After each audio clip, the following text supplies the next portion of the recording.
కాళేశ్వరంపై CBI విచారణ జరపండి. NDSA నివేదిక ఆధారంగా సిబిఐ విచారణ చేపట్టాలని కేంద్రాన్ని కోరిన తెలంగాణ ప్రభుత్వం. ఆ నివేదికపై ఇప్పటికే అసెంబ్లీలో చర్చించామని లేఖలో ప్రస్తావన.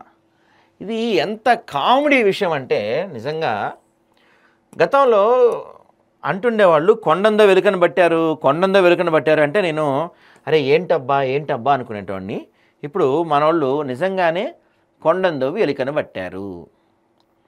సో ఫస్ట్ వీళ్ళు ఎవరైతే ఉన్నారో దీని గురించి మాట్లాడే ముందు వీళ్ళ దగ్గర స్టార్ట్ చేద్దాం.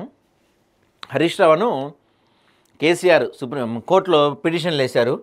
ఈ జస్టిస్ ఘోష్ కమిషన్ నివేదిక ఆధారంగా మా పైన ఎటువంటి చర్యలు తీసుకోవద్దు అంటే అరెస్టులు లాంటి కీలక పరిణామాలు అలాంటి సీరియస్ డెసిషన్స్ తీసుకోవద్దు అని చెప్పి వీళ్ళు అడిగారనమాట. దానిపైన నిన్న కోర్టు కాస్త సానుకూలంగానే స్పందించింది. హైకోర్టు మధ్యంతర పిటిషన్లోనూ కౌంటర్ దాఖలు చేయాలని ప్రభుత్వానికి ఆదేశం. ఎన్డీఎస్ఏ నివేదిక ఆధారంగా సిబిఐ విచారణ జరుగుతుందని ప్రభుత్వం వెల్లడి. ఇప్పుడు ఒక విషయం అండి, నాకు మీరు ఎంత కామెడీ అంటే ఈ ఎన్డీఎస్ఏ నివేదిక ఏదైతే ఉందో ఎన్డీఎస్ఏ నివేదిక ఎప్పుడు వచ్చింది తెలుసా? 2023లో వచ్చింది. ఈ నివేదిక పైన మీరు అప్పుడే సిబిఐ దర్యాప్తు చేయమని చెప్పుండుంటే ఈ పాటికి కథమైపోతుండే కేసు. ఓ కొలిక్కి వచ్చేది. మీరు కమిషన్ వేసి ఆ కమిషన్కి కొన్ని కోట్లు ఖర్చు పెట్టి, కోట్లే కమిషన్ అంటే కోట్లు ఖర్చు అవుతాయండి, కొన్ని కోట్లు ఖర్చు పెట్టి ఆ కమిషన్ అంతా వేసి అర్ధరాత్రి 1:45 అసెంబ్లీలో తొడగొట్టి సిబిఐకి వేస్తున్నామని చెప్పి చివరికి దేనిపైన మీరు సిబిఐ దర్యాప్తుకి వేస్తున్నారా అంటే మేము ఘోష్ కమిషన్ రిపోర్టు పైన సిబిఐ దర్యాప్తు కోరుకోవట్లేదు, మేము కోరుకుంటుంది NDSA national dam safety authority ఇచ్చిన నివేదిక పైనే మేము సిబిఐ దర్యాప్తు కోరుకుంటున్నాం అంటున్నారు. ఇక్కడ మీకు ఇంకో విషయం, దానికన్నా ముందుగా కాగ్ రిపోర్ట్ ఇచ్చింది, సెంట్రల్ ఆడిట్ గవర్నెన్స్ అని చెప్పి కాగ్ రిపోర్ట్ ఇచ్చింది. 256 పేజీల సమగ్రమైన నివేదిక ఇచ్చింది కాగ్. తెలుసా మీకు? ఆ కాగ్ నివేదిక పైన సిబిఐ దర్యాప్తు చేస్తుంటే ఎంటైర్ కాళేశ్వరంపై విచారణ జరిగేది. ఎంటైర్ కాళేశ్వరం పైన ఇప్పుడు విచారణ జరుగుతుంది ఓన్లీ మేడిగడ్డ, అన్నారం, సుందిళ్ళ మాత్రమే. అది కూడా దీనికన్నా అసలేంటి, మేడిగడ్డ నిర్మాణం పూర్తి ఓపెన్ చేయడానికి ముందు సంవత్సరం ముందే మునిగిపోయిన ఈ బాహుబలి మోటార్ల గురించి కానీ కన్నెపల్లి పంప్ హౌస్ల గురించి కానీ విచారణ లేదు ఎక్కడా కూడా. కేవలం మేడిగడ్డ, అన్నారం, సుందిళ్ళ ఈ 3 చుట్టూ తిరుగుతుంది. మొత్తం ప్రాజెక్ట్ చాలా ఉందండి బాబు, ఈ మొత్తం ప్రాజెక్టు చాలా ఉంది. ఈ ప్రాజెక్టు గురించి మీరు విచారణ జరపకుండా, ఈ ప్రాజెక్టు గురించి మీరు చర్యలు తీసుకోకుండా కేవలం ఈ ఒక్క ప్రాజెక్టు గురించే మీరు కబుర్లు చెప్తా ఇన్ని రోజులు టైం వేస్ట్ చేశారు. లక్షల కోట్ల ప్రజాధనం. ఇప్పుడు చివరికి సైలెంట్గా కొండందో వెలికిన పట్టినట్టు మీరు ఇప్పుడు స్మూత్గా సాఫీగా మీరేమంటున్నారు, మేము సిబిఐ విచారణ కోరుకుంటుంది ఘోష్ కమిషన్ రిపోర్టు పైన కాదు, కేవలం ఎన్డీఎస్ఏ రిపోర్టు పైన మాత్రమే అని చెప్పి అడుగుతున్నారు మీరు. ఏంటో మరి నాకైతే అర్థం కావట్లా. కాళేశ్వరం ప్రాజెక్టుపై జస్టిస్ ఘోష్ కమిషన్ నివేదిక ఆధారంగా మాజీ సీఎం కేసీఆర్, మాజీ మంత్రి హరీష్ రావులపై ఎలాంటి చర్యలు తీసుకోరాదంటూ హైకోర్టు మంగళవారం మధ్యంతర ఉత్తర్వులు జారీ చేసింది. కాళేశ్వరం నిర్మాణం, పర్యవేక్షణ తదితరాలపై నేషనల్ డ్యామ్ సేఫ్టీ అథారిటీ సమర్పించిన నివేదిక ఆధారంగా సిబిఐ విచారణకు అప్పగించిన ప్రభుత్వం తెలిపిందని ఉన్నత న్యాయస్థానం పేర్కొంది.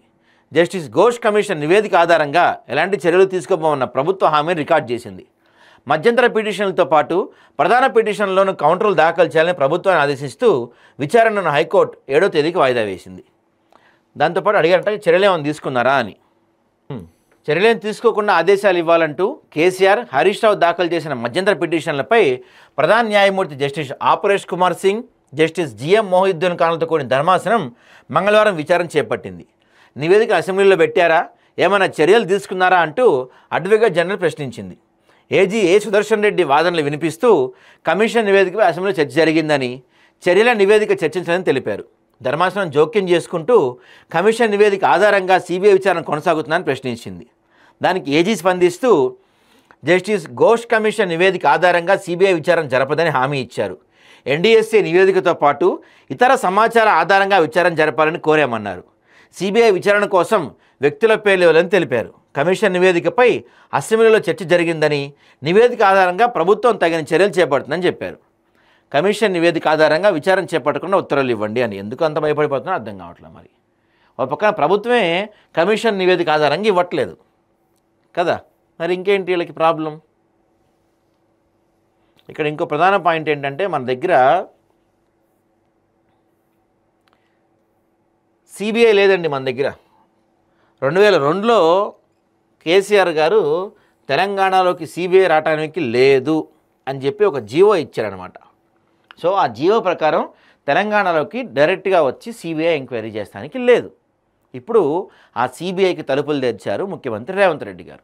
మరి దీన్ని కేంద్రం యాక్సెప్ట్ చేస్తున్నారో చూడాలి. ఇంకా రాష్ట్రంలో సిబిఐ విచారణను చేపట్టకుండా 2022 ఆగస్టులో జారీ చేసిన జీవోను సవరిస్తూ ప్రభుత్వం తాజాగా జీవోను జారీ చేసింది.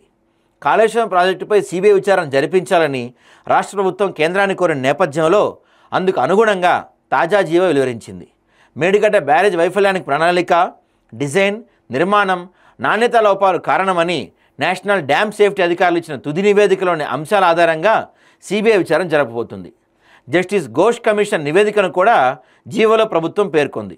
అయితే హైకోర్టులో మంగళవారం విచారణ నేపథ్యం జస్టిస్ పిసి ఘోష్ కమిషన్ సిఫార్సులపై చర్యలు తీసుకోవటం లేదని, ఎన్డీఎస్ఏ నివేదిక ఆధారంగా సిబిఐ విచారణ జరుగుతుందని ప్రభుత్వం తెలిపింది.